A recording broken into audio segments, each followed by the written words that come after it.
Let me just take you back then to the thing you said about that you did first, which was to speak out against the Bush administration invading Iraq. And I know that the American public was sold the story, which was patently untrue, that Iraq had something to do with 9/11. Even the official story doesn't support that contention, and yet the news media in America was full of the connection, making the connections between Saddam Hussein, who in any event, according to a lot of people, was a CIA asset himself, but let's leave that to one side, linking him with 9/11. But you were a Democrat, you weren't a Republican. Wasn't it okay to criticize the Republicans, or was it because we're at war, you have to defend the decisions of the president? What was the thinking there? Well, there's two strains in sort of U.S. political practice. One is that politics is supposed to stop at the water's edge, so one is supposed to remain silent in the face of the commission of war crimes and torture and genocide and crimes against humanity and the illegal use of U.S. weapons targeting innocent civilians. All of that you're supposed to be quiet about. And well, the other strain, something that you mentioned, it was okay to criticize the Bush administration, but the fact of the matter is that the dying hasn't stopped under the Obama administration. And if we are going to be true to our principles, then we have to say that we want all of the dying to stop, full stop. And one of the other things is that I didn't just criticize the Bush administration with respect to its decision to go to war against Iraq. I criticized the Bush campaign for stealing the election in 2000 and then utilized the power of the congressional office to actually investigate it.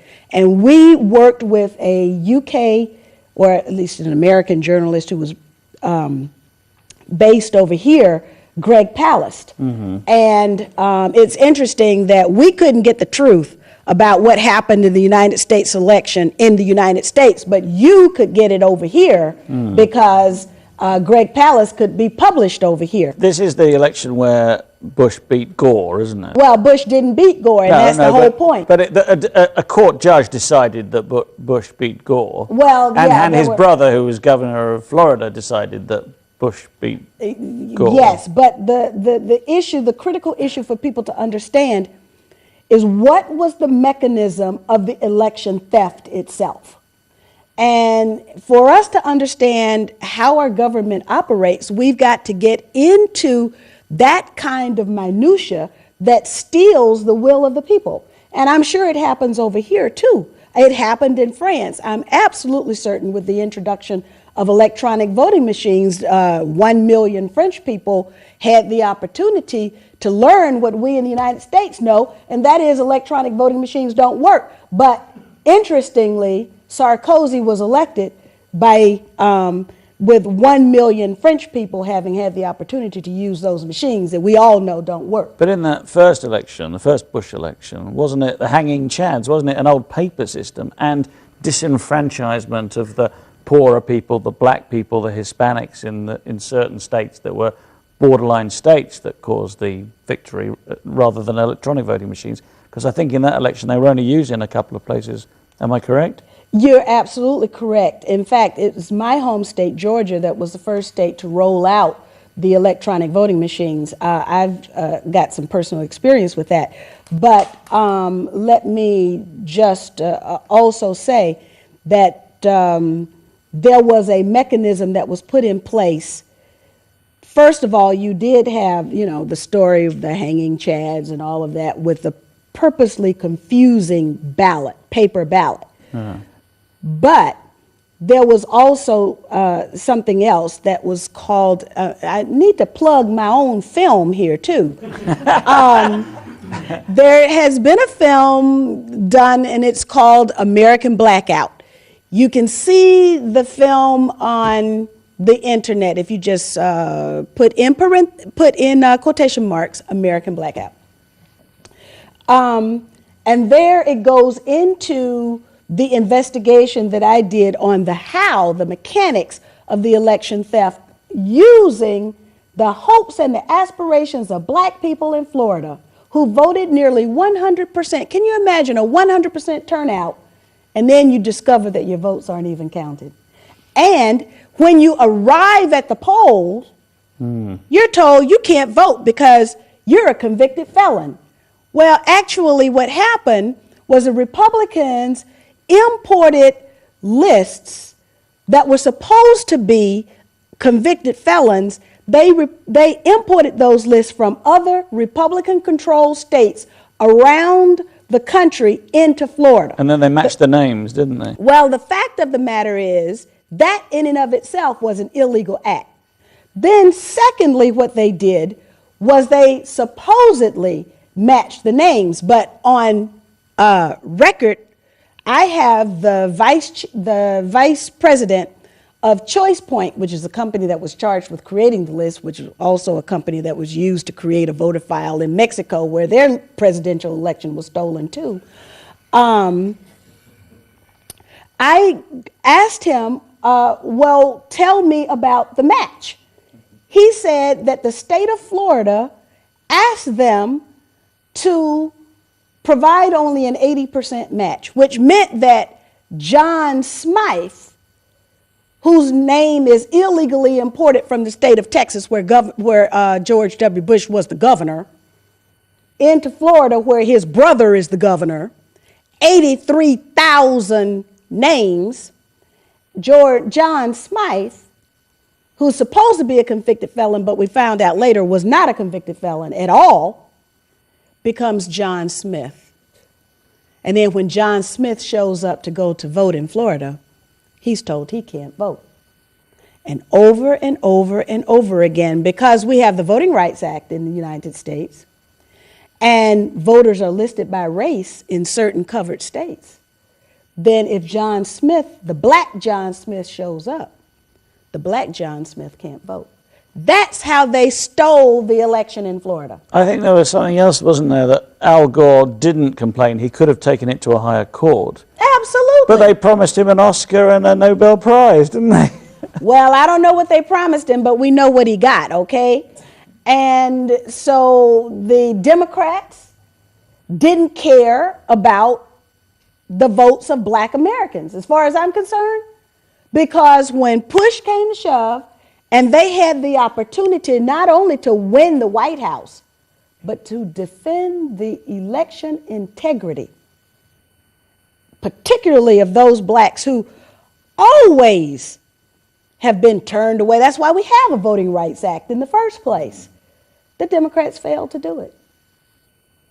That's tragic, isn't it? And what's even more tragic about it, I think, is that everybody knows these election machines, for instance, the electronic machines, can be affected, and you can never find out how it's done or when it's. I mean, there's proof that it can be done, and given that, there's no kind of comeback, is there? It's all subtle. It's all electronic. No. Well, now, interestingly, they say, the authorities in Georgia say that I lost my 2006 re-election to the Congress by fewer than 10 votes per precinct. Now, the problem is that people all over the state of Georgia, and we have this, on the legal record, people from all over the state of Georgia voted in the 4th Congressional District race. The 4th Congressional District only consists of 2 counties. The state of Georgia is 159 counties. So tell me how people in Fulton County got a chance to vote in a DeKalb County race. Tell me how people in Cobb County voted in a race that only is DeKalb and Rockdale County. Well, what they say in the court, what they told us in the court, was that the election data don't belong to the people. We wanted to know how those votes were treated. Were those votes counted? Were they thrown away? Just exactly what happened with those votes. And they said that the votes belong to the private company that owns the machines. I've got to say that, even as bad as things get here, I think really only in America, in an advanced Western society, could that be the case. Well, democracy in the United States has been outsourced to Diebold. Now, this is the next company thing, that makes which the is the machines, company that made those particular machines. Yeah. Aside from the fact that these machines are hackable, and probably even worse than that, is that we have two major companies in the United States, ES&S and Diebold. Diebold was founded by one Urosevich brother, and ES&S was founded by, guess who? The other Urosevich brother. So we've got two brothers, one family, controlling approximately 80% of the voting that takes place in the United States. Now, they call this democracy. I mean, any country that would follow the example of the United States on, quote, democracy, quote, healthcare, quote, religion, education, or for that matter, even constitutional issues, why would anybody want to follow this country on war? Well, it's interesting. Let's talk about war, shall we? Because I know that you have very, very strong views about war, and I'm trying to paraphrase what you've said, and correct me if this is wrong, but it seems that you feel that America is fighting Israel's wars. Is that how you feel about it? Well, you are paraphrasing. I've never said that, but certainly these wars are not in the interest of the United States. And I think that if people in the United States had an opportunity to cast a vote and the vote was actually counted and the election took place without the imposition of their values of the special interest media, the special interests themselves, and the special interests dominating the political parties, then I think the vote would overwhelmingly be for peace. The only problem is that we recently had a court decision down in Florida that said that it's okay for the press to knowingly lie to the people of the United States. But because the press in the United States is internationally recognized for its veracity and journalistic ethics, I think the world relies on U.S. press to tell the world the truth. Well, do you honestly think that most people think they're telling the truth, or is it that they just don't have much in the way of choice? And that's the news they get. If you turn on the TV or you read a newspaper, that's the news you get. I mean, do you think that most people really do believe that it's true? Well, many people do believe that being inside the little box gives one credibility.